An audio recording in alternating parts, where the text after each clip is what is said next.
हुआ क्या, 3 तारीख को परीक्षा हुई, 3 मई को। उसके बाद अचानक से 7 मई तक जो इंटरनल सिस्टम है एनटीए का और एजुकेशन मिनिस्ट्री का, उसमें बहुत सारे ग्रीवांसेस आने शुरू हो गए। तो ग्रीवांस सेल बाकायदा बना रखा है एनटीए ने, और उस ग्रीवांस सेल में 7 तारीख तक ये डिसीजन लेना पड़ा कि कुछ गड़बड़ हो गया है, मेजर गड़बड़ हो गई। उसमें एक ईमेल आई थी एक फादर हाँ, इसमें, और वो सिर्फ ईमेल नहीं है, मल्टीपल चीजें बोल रहे हैं। और ये भी कहा गया मुझे कि क्योंकि मल्टीपल स्टेट्स का मामला था, इसलिए पूरा सिस्टम चैनलाइज करने की जरूरत थी।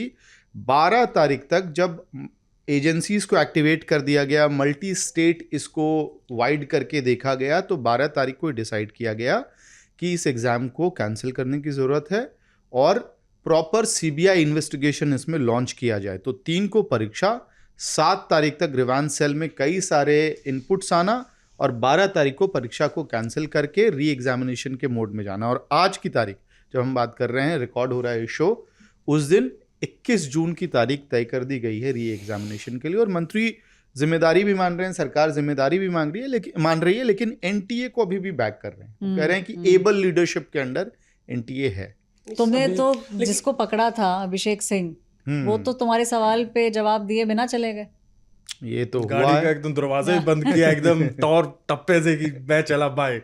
तुमने पहचान लिया था उन्हें? मैंने तो पहचान लिया था। ये असल में धर्मेंद्र प्रधान जी के घर पे ही, वो धर्मेंद्र प्रधान जो मंत्री हैं, शिक्षा मंत्री हैं केंद्र में, उनके साथ अभिषेक सिंह प्रेस कॉन्फ्रेंस में बैठे हुए थे और साथ में सेक्रेटरी लेवल के अधिकारी बैठे हुए थे। बाद में प्रेस कॉन्फ्रेंस खत्म होने के बाद बैठक के लिए अंदर गए वो। जब वो बाहर आ रहे थे तो मुझे लगा कि और ये मैंने क्यों किया, इसका भी मैं बहुत क्लियर कट बात बता देता हूँ। सीबीआई ने जो कल रिमांड नोट दिया है कोर्ट में, उस रिमांड नोट में सीबीआई ने कहा है कि इस बार इन्वेस्टिगेशन में एनटीए के ऑफिसर्स के रोल को भी वो प्रूव करेंगे। और वो इसलिए भी इंपॉर्टेंट है कि 24 का जब इन्वेस्टिगेशन हुआ था तब ये आरोप लगे थे कि बहुत ही छोटे लेवल पे इस पूरे इन्वेस्टिगेशन को करके खत्म कर दिया गया। मास्टरमाइंड तक कैसे पहुंचेंगे, बड़े लेवल पे क्या घालमेल हुआ, वो कैसे पता चलेगा। इसलिए एनटीए के अधिकारियों के लिंक्स को इन्वेस्टिगेट करने की बात है।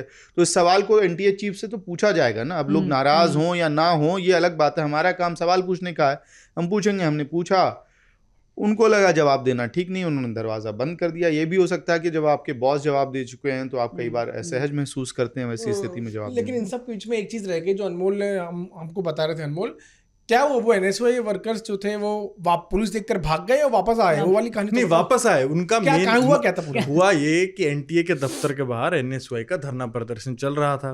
डिग्री फॉर सेल के नारे लगाए जा रहे थे, डिग्री चोर गद्दी छोड़, जो उनका वोट चोर गद्दी छोड़, उसी पैटर्न पर एजुकेशन मिनिस्ट्री के खिलाफ ये उनका धरना प्रदर्शन का स्लोगन था।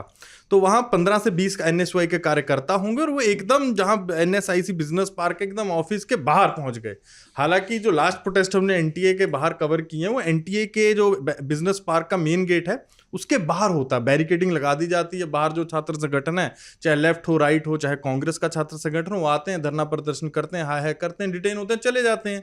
पर इस बार वो अंदर पहुंच गए, एकदम बिजनेस पार्क की बिल्डिंग के एकदम नीचे, जहां से अफसरों की गाड़ी आती है जाती है। और वहां बड़ी कंफ्यूजन वाली स्थिति है। वहां आपको एनटीए का ऑफिस मिलेगा भी नहीं, बोर्ड ही नहीं मिलेंगे आपको एनटीए के वहां लगे हुए। तो आपको ये पता नहीं चला कौन से फ्लोर पे जाना है, कौन से फ्लोर पर जाना है, क्या जाना है। मतलब बड़ा शेडी सा है। अगर मैं आपको बताऊं, हमें भी बड़ा टाइम लगा ढूंढने में, भाई कहाँ बैठे हैं।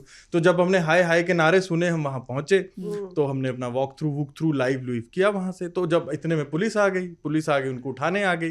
तो अब उन्होंने देखा कि थोड़ा और किया जाए, थोड़ा लंबा खींचा जाए। अब लाइव चल रहे हैं, तो पुलिस वालों को थोड़ा वो करने के लिए, डाइवर्ट करने के लिए 3-4 कार्यकर्ता इधर उधर भाग गए। इतने में 10-12 और जो थे वो बैठे रहे।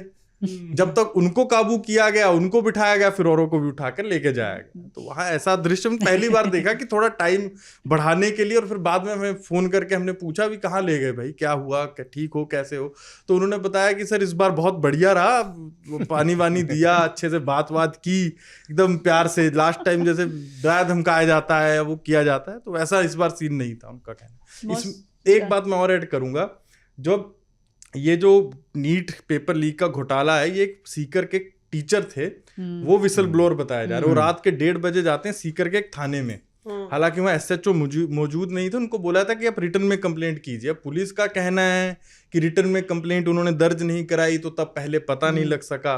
अब टीचर का भी जो वर्जन कई जगह छपा है या कई जगह सुनने को मिल रहा है, टीचर डर रहा था कि रिटर्न में भी क्यों दूं, और वैसे भी विसल ब्लोअर वैसे भी डर जाता है क्योंकि बहुत बड़ा घोटाला है, बड़े नाम है, कोई ये नीचे से नहीं हुई चीज, हुई है बहुत ऊपर से, क्योंकि मैम बहुत प्लानिंग से जीपीआरएस लगाकर सब ट्रैक किया जाता है, स्टेट पुलिस की भी साथ में हेल्प ली जाती है, सब बड़ा प्लानिंग से होता है। तो इसमें कोई नीचे का आदमी नहीं, जो आदमी है वो ऊपर का ही है।